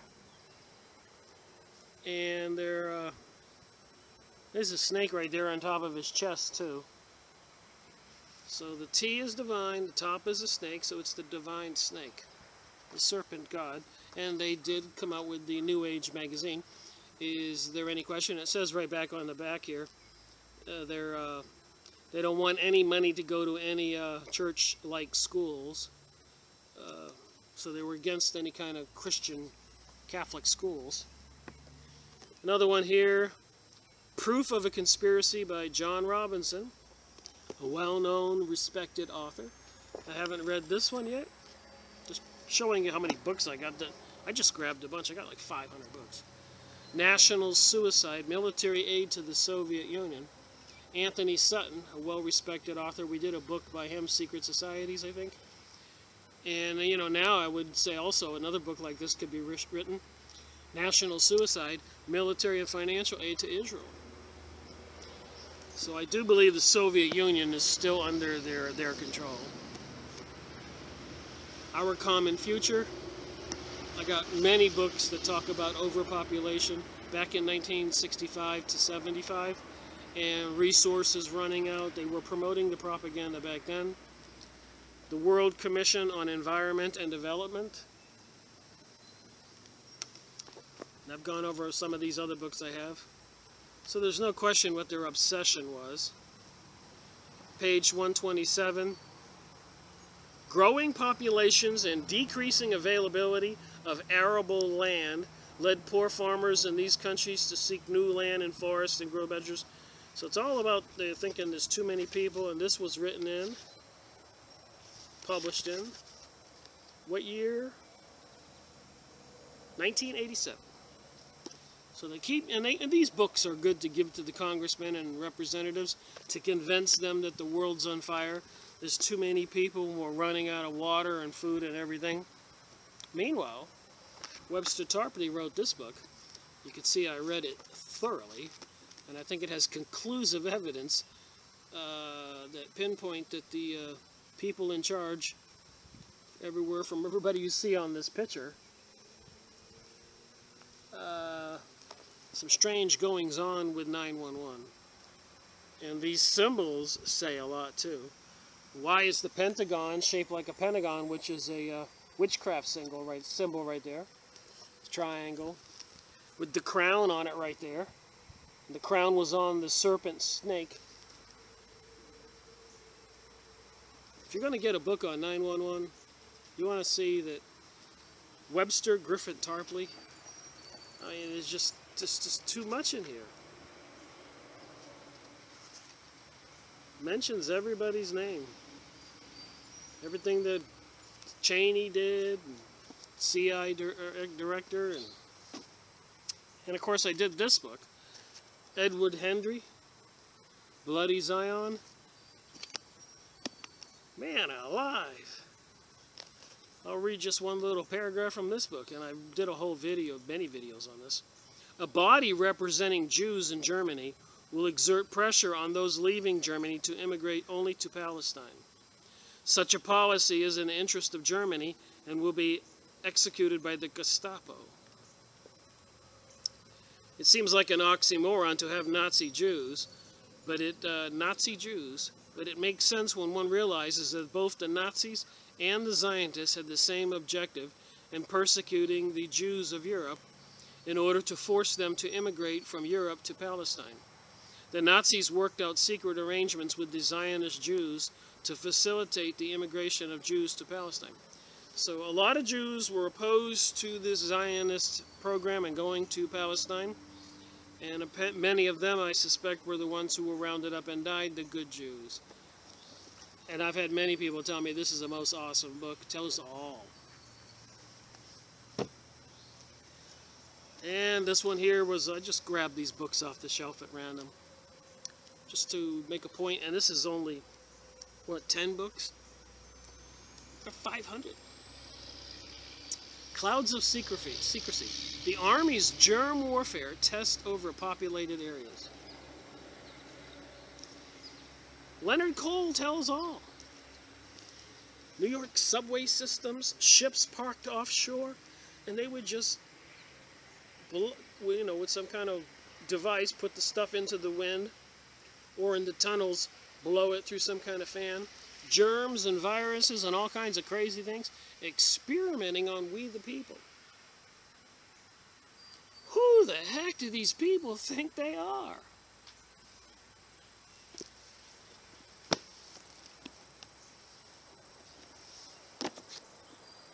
When will it end? When we're all dead and the United States is destroyed, as they say, as this book says? So back to the book, page 229. So apparently during World War II, 50 million of us were killed during World War II, if you count the Germans and the Americans. And it was a contrived war. They tricked the United States. Pearl Harbor was all instigated. They were arming the Chinese and refusing to ship oil and steel to Japan. They forced Japan's hand because Japan had an agreement with Germany. Germany did not, this is World War II now, didn't want to have another war with the USA. So Germany had no intentions of getting in a war with the USA or doing anything to cause a war. But Japan and Germany had a pact, treaty, that if they went to war with a country, they both would protect each other. So they had to provoke a war with Japan, and which hence caused us to go to war with Germany. The American people were clueless. Yet I can find one word of opposition to that conspiracy and their control of governments worldwide in Mr. Hutchins' book. Yet he claims to be in opposition to all forms of tyranny. So these people, these Freemasons who say they're opposed to tyranny, are behind all the economic destruction and wars and all the problems the rest of us face, and they're bent on destroying Christianity, as all these books and material I've been going over, plus more. I could go get 10 more books, and 10 more books, and 10 more books, and 10 more books. And it took me 11 years to just kind of understand where I was going with this investigation. I had no idea when I started.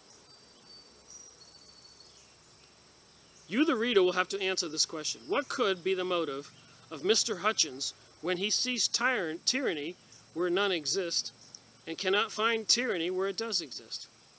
Just like them trying to tell us that Al-Qaeda and ISIS are our enemy, when the CIA financed and armed these people. And they all wear hoods, and all this distraction in the USA right now, July 2016, well, they're continuing to annihilate the Syrians.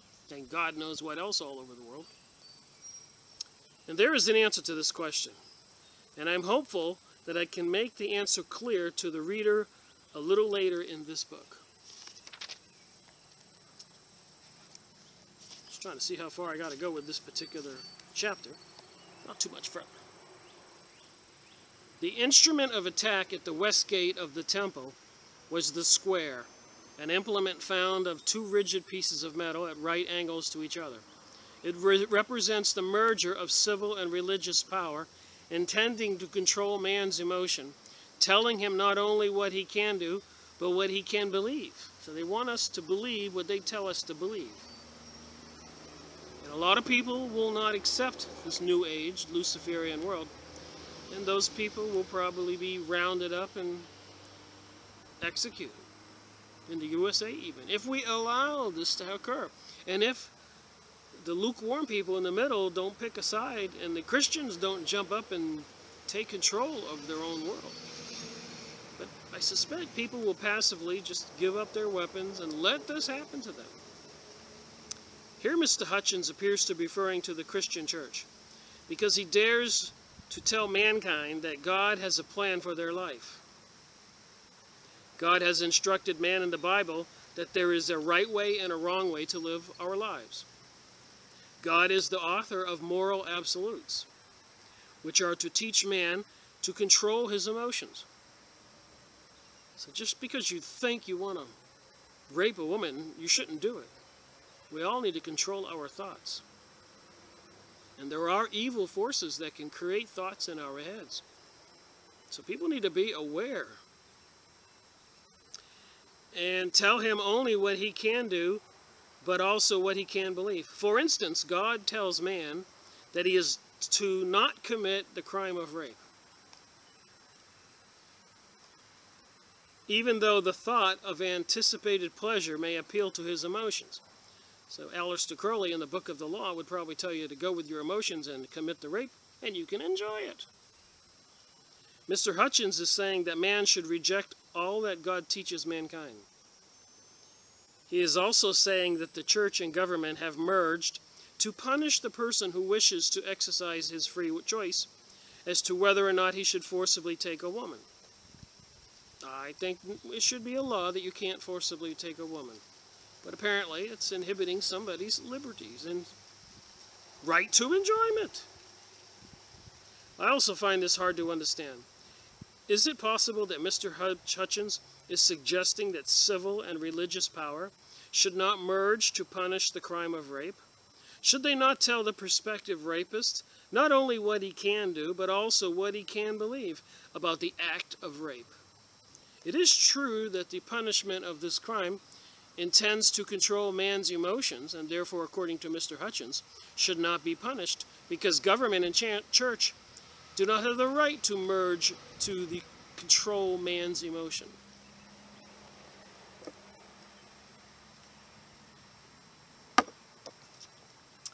Moving on here, I'm only reading my highlighted portions. In my classes and lectures, I frequently call the blind, unreasoning mob a democracy, which has been the definition of a democracy for about 5,000 years. So you get all these people that show up for a gay rights parade. They're adamant and vicious in their opinions. It's mob rule. They don't understand that this is all being propagandized and mind controlled for people to... There's a bigger purpose here. It is not about just two guys loving each other. And I don't think it has anything to do with the three people on stage groping each other in a gay parade. So it's three people loving each other can have sex. Hey, gets a whole room of people an orgy that should be allowed to do it. Where does it end? Children? Animals? And I said this 8 years ago, 9 years ago, and everybody said I was crazy. It would never get to that. Well, it did get to that. That's what apathy gets us. When people don't care, the evil forces get to run the show. So the people, the blind, unreasoning mob, acting together and pooling their individual right to self-defense, create a government to punish those who commit crimes against others. So that's the way it's supposed to be. We're supposed to all get together, elect some officials, make some laws, and everything is normal. But when the evil forces have taken over our government, it's all changed. The people don't rule anymore. Then they use the media and all kinds of other stuff to make the people think what they want the people to think. These people are experts on psychology. They base their reasons for this action upon the commandments and laws given to mankind by the God in the Bible. So that's how we made our rules. By the God of the Bible, the Ten Commandments. Yet Mr. Hutchins speaks out against these actions, because it is his opinion that they represent the merger of civil and religious power intending to control man's emotion, telling him not only what he can, but also what he can believe, what he can do, and what he can believe. It is remembered that Mr. Hutchins speaks for all Freemasonry on this subject, since his book was published by 33 Degree Council, so this must be the official position of all the Masons worldwide. It's just that a lot of Masons don't know what's going on. It might be appropriate here to quote the second paragraph of the Declaration of Independence, issued on July 4th, 1776, by the Founding Fathers of the United States of America. The words in this paragraph very clearly explain why men create government. Men create government, not the Illuminati, Zionist, Jewish, and other mystery school of Babylon people who have taken over our government and tricking us with people that we're supposed to be voting for are just two of their choices, who are one of their members of the Luciferian satanic religion. So here's what it reads in the Constitution. We hold these truths to be self-evident, that all men are created equal, that they are endowed by the Creator with certain unalienable rights, that among these are life, liberty, and pursuit of happiness, that to secure these rights, governments are instituted among men. This nation's founding fathers believed in the Creator God. They referred to God as their Creator, and that this God has given them the unalienable rights. That means that they believe that no one, no government, no majority, no minority, no individual can take them away. Well, they're taking away our rights now. Speech, actions, want to disarm people, trying to take away cash, microchip people. And it's just insane what the Talmud, Zohar, Kabbalah, Professor Higgins, the Jewish Utopia, the Protocols of Zion, what they want to do to us non-Jews is beyond belief. Insane. That means that they believed in moral absolutes, because they believed that God taught man, "Thou shalt not murder." For instance, meaning that they recognized that all man had an equal right to life. That means that they recognized that they had the right to protect that right, called the right to self-defense. We have a right to self-defense, but they want to disarm us and take away our right to self-defense. That is why they created government. The right to self-defense means that it is the right of every individual to hire a bodyguard, called the government, to protect his God-given rights of life, liberty, and property, and the three basic and essential rights of all humans. So government is created by men who recognize that their rights can be violated only by other men or by tyrannical governments. And it clearly looks like we have a tyrannical government. What did Nancy Pelosi say once? That the American people are weaklings and cowards, that she can't even imagine they were such weaklings and cowards, because over there in the Middle East, even those people were rising up so they could be murdered. So she was praising them for rising up to be murdered, and the people here were such weaklings and cowards that they wouldn't rise up no matter what they've been doing to us, 911 including, over the last 10, 15 years. They just keep on throwing the dirt in our faces and causing all these crisis actor shootings and many other things, bombing all the Middle East people. But the Americans just passively just watch it all go by. Don't care. And then when they get paid, thousands and thousands of them show up in all 37 cities to have these days of rage started by the Black Lives Matter group, who were paid by the Soros and the people trying to instigate a worldwide revolution. So the dumb people just don't understand that they're being tricked. But a lot of people do understand. Because, white people like me, generally in the population, we can't get it. The government won't let us do anything. People get murdered if they speak up too much. They know too much. They tell too much. Snowden, look at him. He had to go to live in Russia. I can name a bunch of people who are now dead. Newspaper journalists. Other people. Demolition experts who say that Building 7 wasn't hit by a plane. It was clearly demolition. Denny Zorowicz from Netherlands, I'm probably saying his last name wrong, died a few days later or shortly thereafter. Horrific death. Ayn Rand,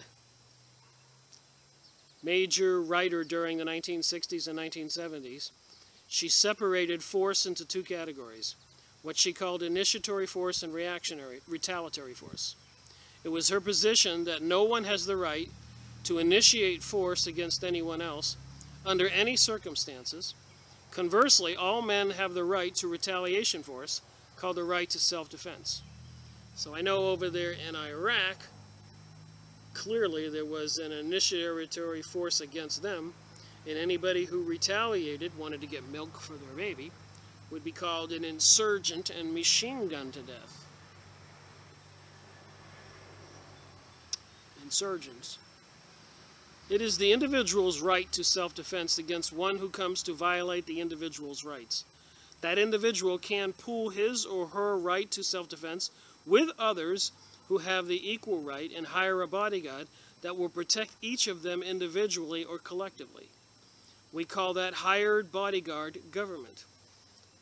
So apparently what we're going to have to do here in the USA is, as groups and towns and communities, is we're just going to have to create another whole new government in our community and tell the government that's existing that they're all fired. Because obviously they're under the control of somebody else other than the people. This right to self-defense is based on a moral absolute that reads, "Thou shalt not murder." And in my comments on press releases, I say killing is bad. You'd be surprised how many hate comments I get that tell me I'm crazy for thinking we shouldn't be killing people. If no one has the right to murder, it follows that each of us has the right to protect ourselves against the murderer. Remember, the Georgia USA Guidestones in Georgia, USA, say that they want to have a worldwide population of 500 million. So do 6 billion have to die? Is there going to be a blood ritual on planet Earth by these Satanists? Do they want revenge against God? Is their revenge going to be the fact that they're going to try to kill all of God's people? Yet the Masons are saying that there are no moral absolutes, and therefore no need for man to create governments. Go read the Georgia USA Guidestones. They don't want any governments. You don't have to look hard to find the truth.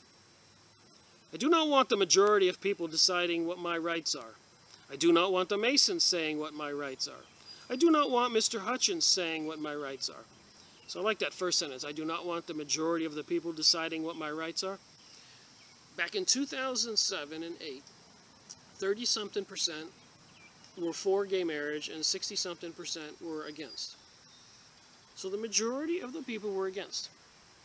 All right, out of the United Nations and other people's pockets, billions were spent on propaganda, TV programming, media, everything, magazines, using psychology and advertisements to sway the public, and every year it inched up a couple more points. So 10 years ago it was 30 against gay marriage, 30 for gay marriage, 60-something% against gay marriage. So the 2/3 of the people were against. Today, after billions of dollars of propaganda, it's the opposite. 30 are opposed to gay marriage and 60-something% are for gay marriage. And so they call that a statistic that says America is going that way, when we do not realize they use very sophisticated programming, TV programming, and they wore the people out psychologically. They knew the people would get worn out. You can find the documents to support that. So it was a very sophisticated psychological warfare on people's minds to destroy Christianity wherever they could find a situation, a priest or a minister doing something bad or whatever, and emphasizing all the poor people who were subjected to some horrific thing because the little boy was gay or something. Psychological warfare. It's my opinion. I've watched it. Anybody can go look up the statistics.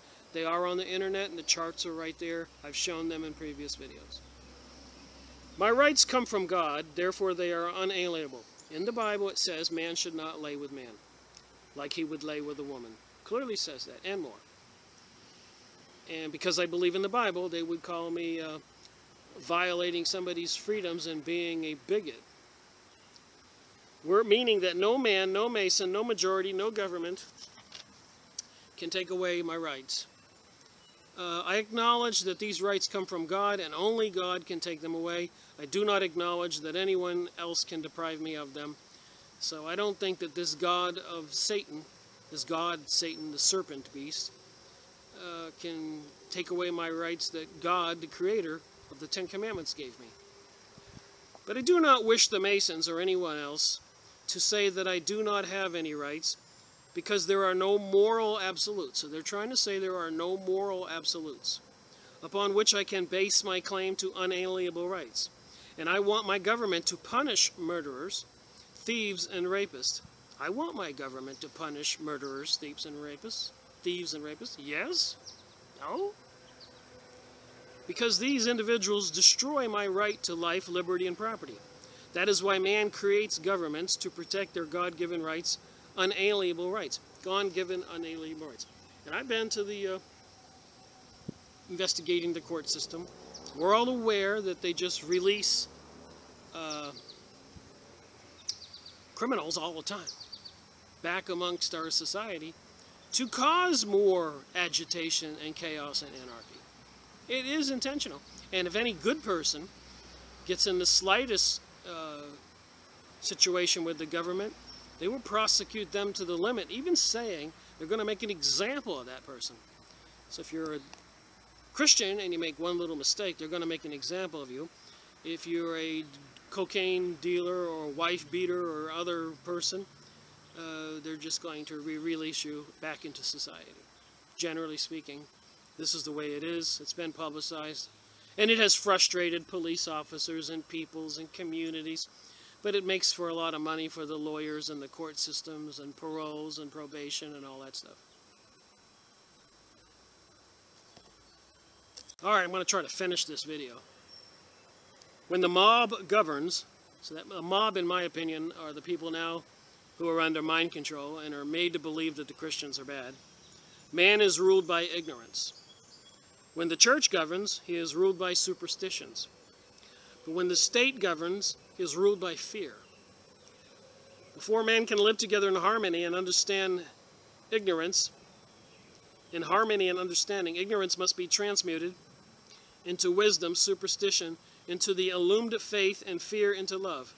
This is by Freemasonic leader Manly P. Hall. Albert Pike took a similar track in his lecture during the 10th degree.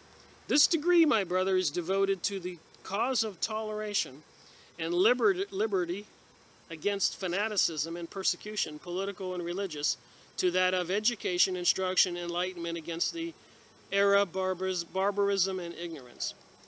So again, they want liberty and toleration, even of pedophilia, against any fanaticism, which would be anybody having the believing in God and the Ten Commandments. And this further explanation comes from the opening of the 10th degree.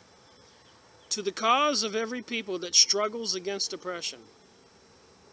This is the part of the Freemasonic literature opening to the 10th degree. To the cause of all who defend right and justice against tyranny. Remember, they think the church and religion is tyranny. To the cause of toleration against intolerance and persecution. To the cause of free thought, free speech, and free conscience. We devote ourselves, our hands, our hearts, our intellect, now, henceforth, and forever. Amen. Sounds good. Remember, if they are Luciferians, which they say they are, and the Satan people will do whatever they can to deceive us. Moving on here, Mr. Pike says, you will hereafter learn, page 235, who are the chief foes of human liberty, symbolized by the assassins of the master Hiram, once again another way of referring to Hiram Abiff, and in their faith you may see foreshadowed that which we earnestly hope will hereafter overtake those enemies of humanity against whom Masonry has struggled so long. The colors of the apron and collar worn by the Mason of the 4th degree, called the Secret Master degree, white edged with black, are also symbols of the contest in the universal of things, between light and darkness, good and evil, truth and error, a struggle which commenced with time and is typified in Masonry by the efforts and anxiety of the aspirant to attain the light. Here Mr. Pike reveals that this contest dates back to the very beginning of time. This is completely consistent with the AL calendar. It's the oldest calendar, which dates back to the time when Lucifer was cast out of heaven, the beginning of time. Let me explain that this is the Masonic calendar and starts with the year 0, when they believe Lucifer fell to this earth. And a lot of people don't believe in Jesus. I've said this before. They don't believe he ever existed. It's mythology. Well, I'm going to ask right now, what's on your wall for a calendar? Does it say like mine, 2016? Okay, what happened back in 2016 to start that calendar? Would have been Jesus' birthday. So all over the world, people have a calendar with the beginning. It says 2016, most of the people of the world, which is when Jesus Christ was born. And there's all kinds of books, even a witchcraft book, Kabbalah book, Rosie Cruchon books. They all talk about Jesus.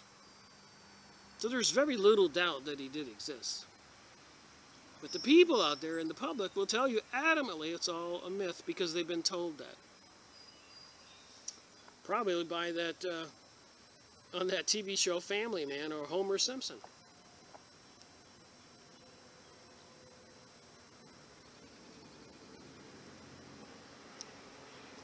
Clothed in the habiliments, the dress and attire of mourning.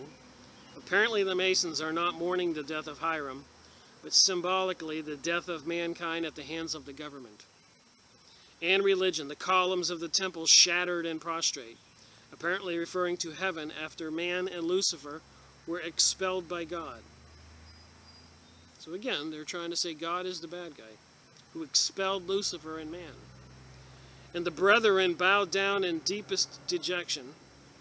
The brethren represent the world under the tyranny of the principle of evil, the merger of the church and state, where king and priest are representatives of the church and state, trample on liberty and the rights of the conscience, man's right to decide what is right and wrong. So they don't like the church causing people to have a conscience from childhood when they go to church and in public education. So they want to take away these religious teachings so that the children can decide whatever they want to do, what is right and what is wrong. Liberty. So the symbolism of Hiram and the three assassins now becomes clear. Hiram is mankind, murdered by the three assassins, symbolically representing the hands of the church and the government, the abusers of human free choice. Now the student must learn what the Masons plan on doing about this situation.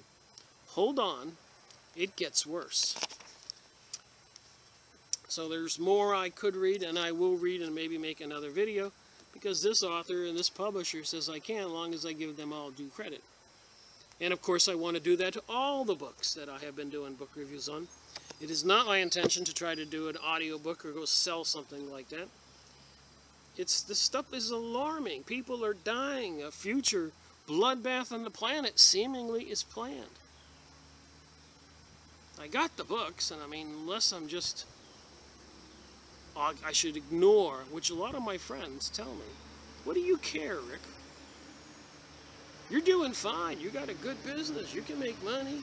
You're a good-looking guy. You can have girlfriends and anything else you want to do. Why do you care? Well, call me crazy, but I just feel really bad for people being deceived and suffering and homelessness and losing their homes and their jobs and cars repossessed and property rights and the murder of all the people in all the third world countries, and apparently the planning with the billions of bullets the government's buying, FEMA camps, spraying chemicals in the sky, microwave transmitters, mercury in the vaccines, and you know, Monsanto. I could go on and on and on. The bees dying, weather control. So that's my story. I'm sticking to it. Leave a comment. You don't have to be mean and rude if you don't agree with me. Rick Miracle reporting.